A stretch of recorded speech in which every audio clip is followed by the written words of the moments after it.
ज्योतिबा फुले के चरणों में नमन करते हुए आज यहाँ पर उपस्थित हो बहनों और मेरे सभी कर्मठ युवा साथियों, आप सभी को मेरी राम राम। आज इस होली मिलन के पवित्र अवसर पर सबसे पहले तो मैं धन्यवाद देता हूँ इस प्रोग्राम को इतने व्यवस्थित तरीके से ऑर्गेनाइज करने वाले सभी साथियों को कि आप लोगों ने बहुत मेहनत की है। और उससे भी ज़्यादा मैं धन्यवाद देता हूं अपने सभी जनता जनार्दन का, अपने बुजुर्गों का, कि हम सभी किसान परिवार से आते हैं और खेती बाड़ी का काम चल रहा है। ऐसी स्थिति में आप लोगों ने समय निकाला अपने बेटे के लिए, उसके लिए बहुत बहुत धन्यवाद। और मैं धन्यवाद देना चाहता हूं इस बात के लिए कि मेरी अनुपस्थिति में धौलपुर तो मेरे साथ था ही, लेकिन बाड़ी के लोग भी मेरे लिए कभी भी पीछे नहीं रहे। इसके लिए मैं आपके लिए कोट आभार व्यक्त करता हूं। आपको जब भी बुलाया गया, जब भी आपको मैसेज दिया गया, मेरी अनुपस्थिति में आप लोगों ने अपनी पूरी भूमिका निभाई है। और उसी की बदौलत आज धौलपुर की चारों विधानसभाओं के लोगों की बदौलत आज आप लोगों का झंडा बुलंद है। तो मैं आप सभी लोगों का आभार व्यक्त करता हूं कि आप लोगों ने जिस तरह से मुझे अपना बेटा समझ के, अपना बच्चा समझ के, और जो समाज की भूमिका होनी चाहिए थी वो पूरी ईमानदारी से निभाई है। और इसीलिए आज कुशवाहा समाज का परचम अच्छे तरीके से लहरा रहा है। तो मैं कोट धन्यवाद देता हूं। और अपनी बात करने से पहले एक बात जरूर कहूंगा कि धौलपुर में अगर आप राजनीति करते हो तो राजनीति को अच्छे से समझना होता है, तभी आप राजनीति कर सकते हैं। किसी भी क्षेत्र में अगर आप कोई भी क्षेत्र में काम करते हैं, अगर आपको उसकी नॉलेज नहीं होगी, उसके हर पहलू की जानकारी नहीं होगी, तो आप उस क्षेत्र में सफल नहीं हो सकते। मैं अपनी बात रखूंगा जिसके लिए मैं आज आया हूं, लेकिन उससे पहले मैं भाई रामेश कुशवाहा जी को रिप्लाई जरूर देना चाहूंगा और आप लोगों के माध्यम से देना चाहूंगा, क्योंकि ये तो हो ही नहीं सकता कि कोई हमें ललकार के चला जाए और हम चुप बैठे रहे। तो आपको पूरा जवाब मिलेगा और तमीज के साथ मिलेगा और सभ्यता के साथ मिलेगा और सबूत के साथ मिलेगा। मैं आप लोगों से एक चीज पूछना चाहता हूं, खासतौर पर युवाओं से, कि जब भी हमारा चुनाव होता है या कोई भी फंक्शन होता है, आप सभी लोगों को कैसे पता चलता है? आप फेसबुक पर देखते हैं, यूट्यूब पर देखते हैं, व्हाट्सएप ग्रुप पर देखते हैं। जब चुनाव प्रचार शुरू होता है, तो आप लोगों को पता चलता है ना कि विधायक शोभा रानी के साथ में कौन कौन चल रहा है। पता चलता है कि नहीं चलता है? चलता है ना। मैं रामेश जी आपकी एक ही बात का केवल जवाब दूंगा, उसी में सब लोग समझ जाएंगे और आप भी समझ जाएंगे।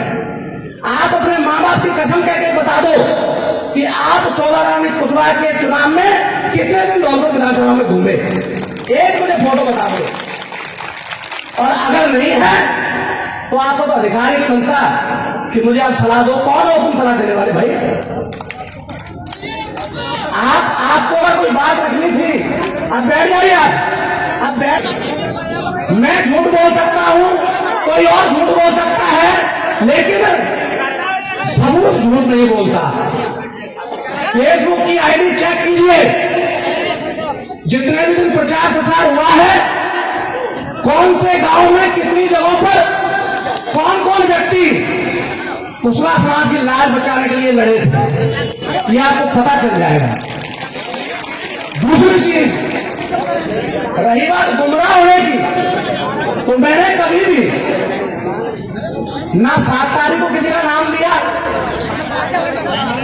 और ना पहले किसी सभा में ऐसा नाम लिया कि कोई व्यक्तिगत किसी का नाम लिया हो। मैंने जो कहा वो आज भी कहता हूं कि मेरे उन गुमराह भाइयों को मेरा ये कहना है, मैंने उस दिन भी मीटिंग में यही कहा था कि मेरे अगर कुछ समाज के गुमराह भाई हैं, जो लोग गुमराह होकर के अपने ही समाज का सत्यानाश करने में तुले हुए हैं, तो उसमें भाई मैंने बुरा क्या कह दिया? अगर गुमराह नहीं है तो ये डॉक्टर शिवचरण कैसे आ गया मेरे सामने?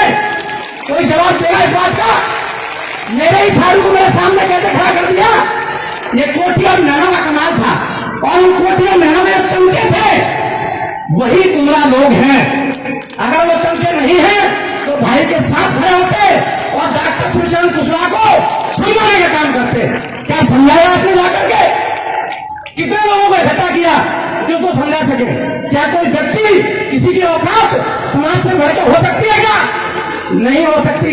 कोई भी व्यक्ति चाहे वीर कुशवाहा हो या कोई भी इंसान हो, घर से बाहर नहीं निकल सकता है। समाज की वो ताकत होती है, वो एकता होती है। लेकिन हमारे कुछ गुमराह लोग, इसी तरह के गुमराह लोग केवल जो अपना उल्लू सीधा करने के लिए, इनको खुद नहीं पता होता कि हम क्या कर रहे हैं, केवल कोठी और महिलाओं के कहने पर उनकी आवाज बन के आपके सामने आते हैं। उनकी आवाज बन के अपने अंतरात्मा में क्या है वो सामने नहीं रखेंगे। वो क्या कहना चाह रहे हैं वो आपके सामने कहना चाहेंगे। तो इसलिए मैं आपको ये कहना चाहता हूं कि कौन हितैषी है और कौन नहीं है, ये जनता पूरी तरीके से जानती है। मैंने क्या किया है, क्या नहीं किया है, ये जनता तय करेगी, मेरा समाज तय करेगा, आप तय नहीं करोगे। इसलिए मैं इन चीजों पर ज्यादा गहरे में नहीं जाना चाहूंगा, क्योंकि ये मंच भी नहीं है इस तरीके का, लेकिन इतना जवाब देना जरूरी था। अब मैं आपको जिस मकसद के लिए मैं आज यहां पर आया हूं, वो मेरा मकसद है कि कोई भी समाज, और खास तौर पर हमारा समाज आज पिछड़ा क्यों है, उसका कारण क्या है। पिछड़ापन आता क्यों? पिछड़ापन क्या होता है? पिछड़ापन की पूरी परिभाषा पैसे से शुरू होती है। जिस व्यक्ति के पास पैसा है वो अग्रणी है, जिसके पास पैसा नहीं है वो पिछड़ा हुआ है, जिसके पास बिल्कुल नहीं है वो बहुत ज्यादा पिछड़ा हुआ है। यही तो है। पहले हमारे राजा महाराजा रहे तो उस समय पिछड़ापन नहीं था, लेकिन एक लंबा समय जब गुजरता है, जब उनका राज खत्म हुआ, तो उसके बाद में एक इतना लंबा समय गुजरा कि हमारे लोगों को जिस क्षेत्र में काम करना चाहिए था उस क्षेत्र में हमारे नेता लोग थोड़ा सा काम नहीं कर पाए, और वो क्षेत्र था व्यापार का। सम्राट अशोक के कार्यकाल में समाज के लिए व्यापार को सबसे आगे किया गया था, इसलिए उस समय हमारा साम्राज्य कायम हुआ। आज की डेट में हम व्यापार में कहीं लगते ही नहीं। आपने किसी उद्योगपति का नाम सुना है कुछ समाज में? ढूंढे नहीं मिलेगा। जो कम से कम 100 करोड़ रुपए महीने का टर्नओवर करता हो या साल भर में भी करता हो, ढूंढे नहीं मिलेगा। और अन्य समाजों के अंदर भरे पड़े हुए हैं। तो हमारी यहां पर भाषण देने की कोई इच्छा नहीं है, लेकिन लोगों को समझाना तो पड़ेगा भाई कि रास्ता क्या है, किस रास्ते से चल के जाना है। समस्या यह है कि हमें पता ही नहीं होता। बिजनेस करने के लिए पैसे की जरूरत नहीं होती भाई। मेरे पिताजी ने मुझे लाखों करोड़ रुपए नहीं दिए थे। मेरे पिताजी से पूछ लेने जाकर के मुझे लाख रुपए भी नहीं दिए बिजनेस करने के लिए। लाख तो छोड़ो, 10,000 भी नहीं दिए बिजनेस करने के लिए। अब आप सोचोगे तो फिर कैसे मैं बिजनेसमैन बन गया? यही तो मैं समझाना चाह रहा हूं आपको। कोई आपको 10 लाख भी दे रहे आपके बुजुर्ग, मैं आप युवाओं को बोल रहा हूं, अगर आप अपने घर वालों से बोल करके 10-20 लाख खेत बेच करके आपको दे भी दें, तो क्या आप उससे बिजनेसमैन बन जाओगे? कभी जिंदगी में नहीं बन सकते। आप उसको लुटा करके घर आ जाओगे पापा के सामने और रोओगे कि पापा मैं तो खेत और दुगमा बेटा, मेरे यहाँ तो कुछ नहीं लगा। क्यों? क्योंकि बिना जानकारी के, बिना एजुकेशन के, जिस क्षेत्र में आपको जानकारी नहीं है उस क्षेत्र में कूदोगे तो क्या हाल होगा? जैसे डॉक्टर शिवचरण कुशवाहा का हुआ है। जिस क्षेत्र की जानकारी नहीं होगी उसमें सिवाय बर्बादी के दूसरा काम नहीं होगा। इसलिए मैं युवाओं से कहना चाहता हूं कि मेरी मुहिम में 3 महत्वपूर्ण बिंदु हैं और उसमें सबसे पहला बिंदु मैंने रखा है व्यापार का। व्यापार के लिए जब तक हम लोग पूरे समर्पण के साथ में आगे नहीं आएंगे, एक माहौल क्रिएट नहीं करेंगे, तब तक हमारा भला नहीं हो सकता है। और मैं ये कहता हूं कि व्यापार के लिए आपको ढेर सारे पैसे नहीं चाहिए, व्यापार के लिए आपको सोच चाहिए, एक ड्रीम चाहिए। ड्रीम क्या होता है? एक सपना क्या होता है? एक लक्ष्य क्या होता है? आपको पहले समझना पड़ेगा। लक्ष्य वो होता है कि जिस दिन आप ये डिसाइड कर लेते हो कि मुझे तो बाड़ी के अंदर सबसे अच्छे नंबर की, सबसे बेहतरीन कोठी बनानी है अपने जीवन में। मेरे किसी युवा ने सोचा कि मुझे बाड़ी के अंदर, बाड़ी में जितनी भी कोठी हैं उनसे भी अच्छी कोठी बनानी है। तो ये क्या हुआ मेरे इस युवा का? ये सपना हुआ। तो जिस दिन ये युवा इस बात को अपने दिल में उतार लेगा कि मुझे हर हालत में बाड़ी के अंदर बाड़ी की सबसे बेहतरीन कोठी बनानी है, तो उस दिन से इसका दिमाग काम करना शुरू कर देगा। इससे पूछेगा कि अब तू बोल तो आया कि बाड़ी के अंदर बहुत बड़ी कोठी बनानी है, लेकिन अब ये बनेगी कैसे? तो उसके लिए इसका दिमाग चलना शुरू होगा। कहां से चलना शुरू होगा? जब इसने सपना अपने दिमाग में डाला। अगर इसके दिमाग में कोई सपना ही नहीं है, अगर आपको कोई शिकार दिख नहीं रहा और आप गोली चलाए जा रहे हो, चलाए जा रहे हो, चलाए जा रहे हो, चलाए जा रहे हो, चलाए जा रहे हो, शिकार हाथ आएगा आपके? नहीं आएगा। जब तक शिकार दिखेगा नहीं और उस पर निशाना नहीं लगाओगे तब तक शिकार हाथ में नहीं आएगा। तो पहला उद्देश्य क्या है? पहला महत्वपूर्ण बात क्या है युवाओं के लिए? कि पहले आप अपने दिल में और दिमाग में एक सपने का जन्म तो करो। सबसे पहले हमें एक सपना अपने दिमाग में लेना पड़ेगा कि मुझे अपने जीवन में एक बेहतरीन घर बनाना है, मुझे अपने जीवन में एक उद्योगपति बनना है, मुझे अपने जीवन में समाज के लिए कुछ बड़ा काम करना है, मुझे अपने जीवन में एमएलए बनना है, मंत्री बनना है, मुख्यमंत्री बनना है, प्रधानमंत्री बनना है, या और भी जो भी आप सपना देख सकते हो जिसको पूरा किया जा सकता है। लेकिन सपना ऐसा होना चाहिए जिसमें वास्तविकता हो। हवा में पी करके सपना देखने का कोई मतलब नहीं है। ऐसा नहीं कि मुझे तो ऐश्वर्या राय से शादी करनी है, मेरा सपना है, तो ऐश्वर्या राय ऐसे नहीं मिलेगी क्योंकि उसकी शादी हो चुकी। तो सपना ऐसा होना चाहिए जिसमें वास्तविकता हो कि आपको कोठी नंबर 1 बनानी है, तो ये वास्तविकता है, आप बना सकते हो। आप उसका पीछा करेंगे प्रॉपर तरीके से।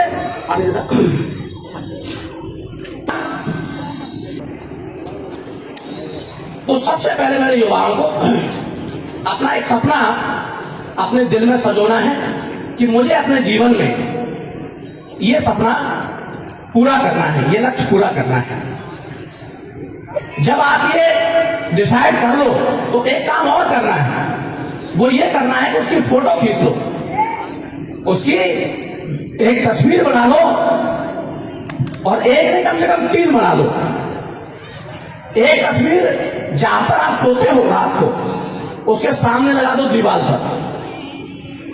एक तस्वीर जिस गाड़ी से आप चलते हो उसमें लगा लो, और एक तस्वीर आप डायरी अगर रखते हो तो उसमें रखो।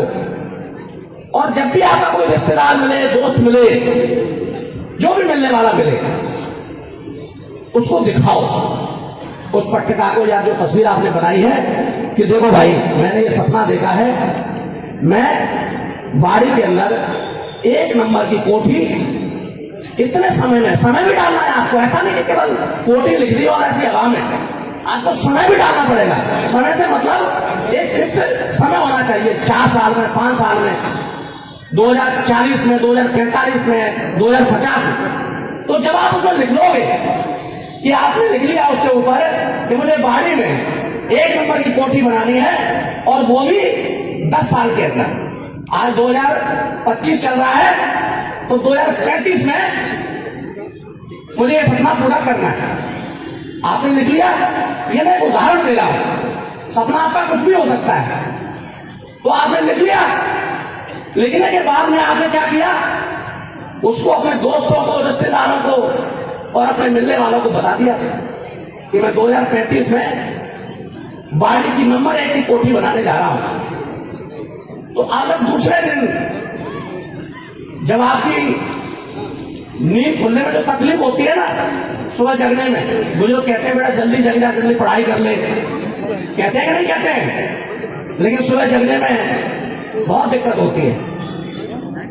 लेकिन जिस दिन आप वो फोटो लगा लोगे ना और अपने दोस्तों को बता दोगे, रिश्तेदारों को बता दोगे कि मेरा सपना ये है और इसको इतने समय में पूरा करूंगा, तो फिर आपको किसी को जगाने की जरूरत नहीं पड़ेगी।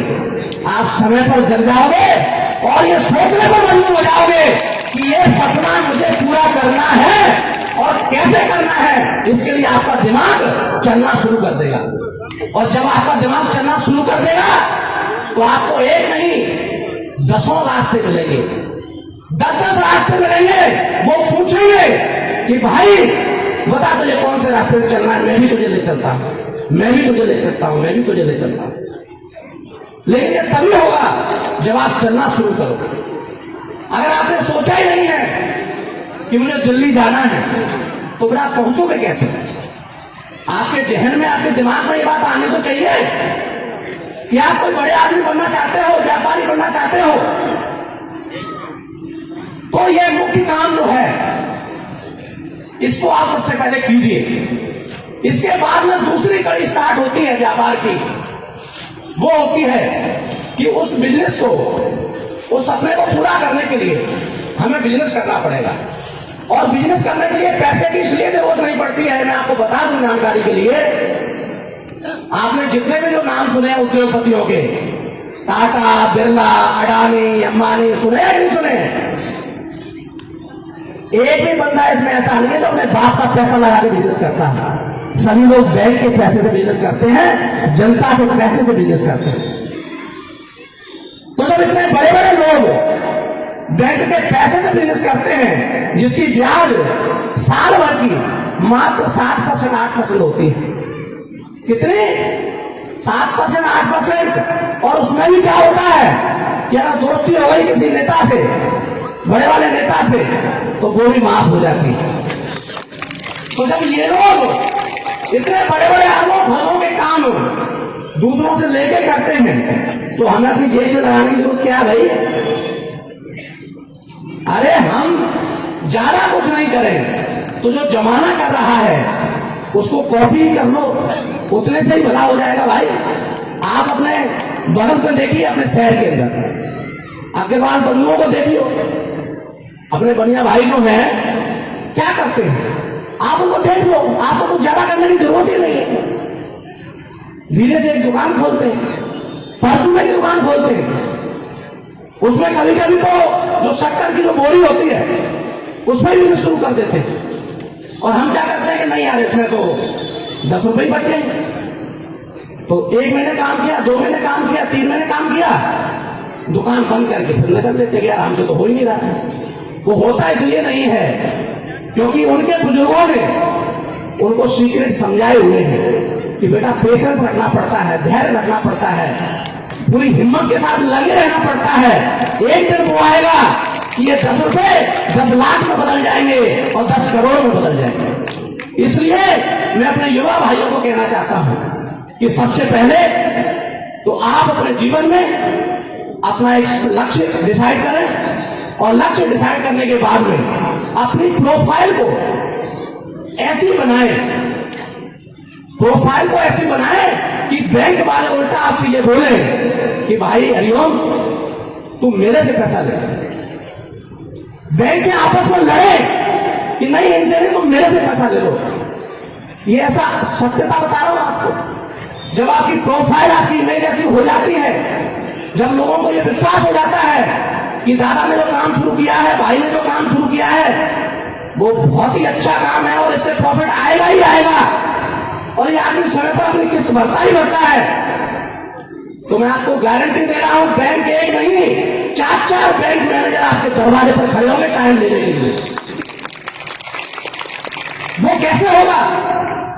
उसके लिए आपको अपनी एक प्रोफाइल बनानी पड़ेगी। प्रोफाइल कैसे बनती है? जैसे हमारा कोई 18 साल का बच्चा होता है, जैसी आपकी उम्र 18 साल होती है, तो आप क्या करो,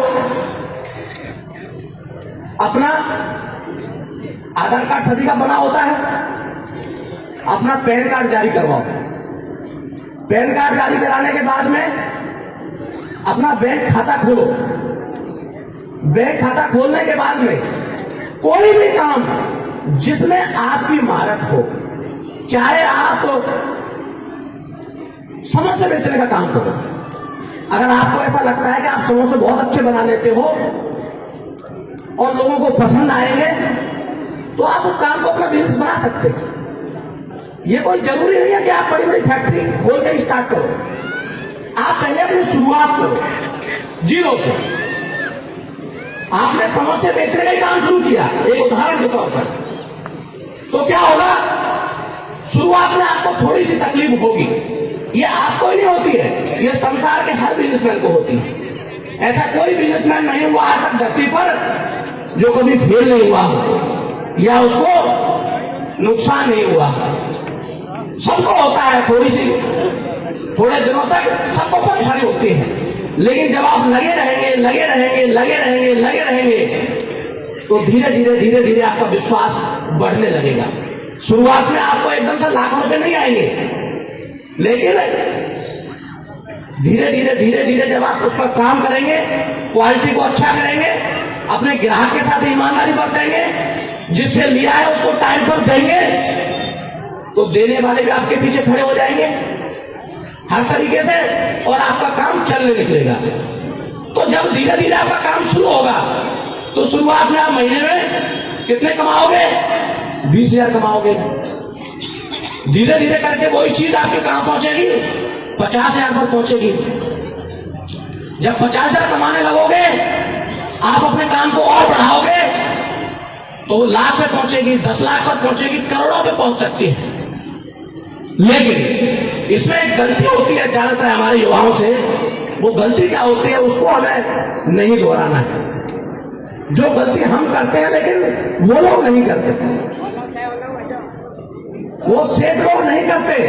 वो कौन सी गलती है वो मैं आपको समझाना चाहता हूं। वो गलती है बेमतलब की होड़ करते, कि अभी हमने कमाना तो 1 लाख रुपए शुरू किया है, लेकिन जल्दी क्या करेंगे, बुकिंग कराएंगे सीधी स्कॉर्पियो, कि चलो स्कॉर्पियो लेके आते हैं। तो आप कभी जीवन में बड़ा बिजनेस नहीं कर पाएंगे, हमेशा आप कर्जे में ही डूबे रहेंगे। तो हमें तब तक अपने शानो शौकत पर पैसा नहीं खर्च करना है, जब तक आपके पास इतना पैसा ना हो कि उसका इंटरेस्ट इतना आता हो जितने आपकी खर्चे हो उससे कहीं ज्यादा। कि जैसे आपके पास में मान के चलो 1 करोड़ रुपए कमा लिया, अब 1 करोड़ रुपए को अगर आप बैंक में भी डाल दो, थोड़ी देर के लिए समझो आप कि 1 करोड़ को आपने बैंक में डाल दिया, तो आपको 7 से 8 लाख रुपए साल में मिल जाएंगे कि नहीं मिल जाएंगे? तो 1 करोड़ ने आपके लिए कोई काम किया क्या? आपने तो काम नहीं किया 8 लाख के लिए। जो आपको 8 लाख रुपए ब्याज के मिले बैंक की ओर से, इसके लिए आपने काम किया क्या? नहीं काम किया, आपके पैसे ने काम किया।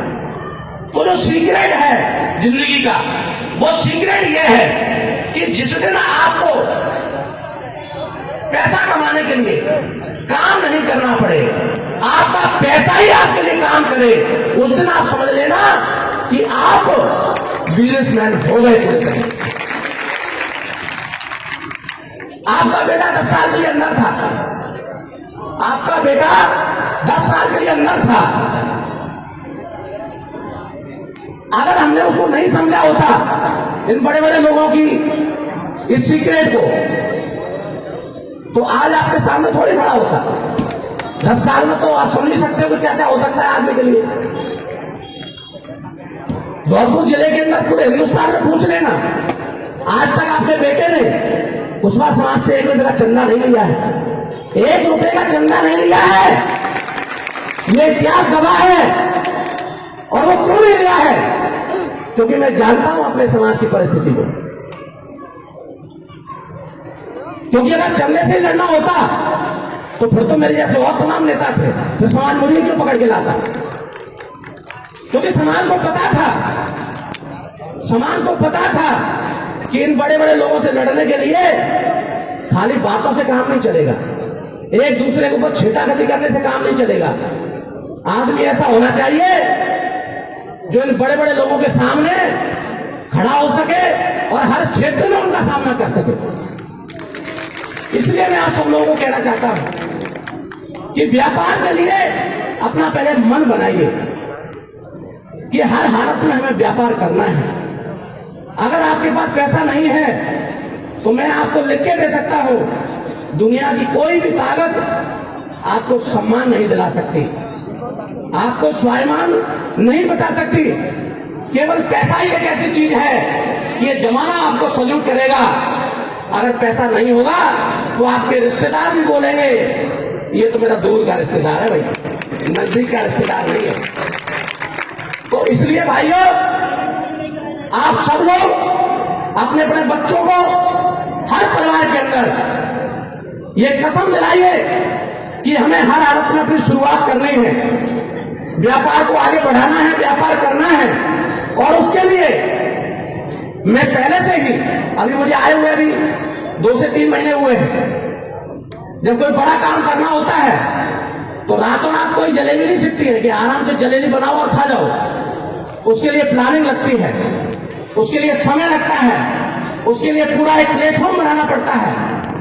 तो उस पर काम आपके भाई का ऑलरेडी चल रहा है कि हम अपने भाइयों को, अपने युवाओं को कैसे सही दिशा दे सकते हैं और सिस्टमेटिक तरीके से कैसे दे सकते हैं।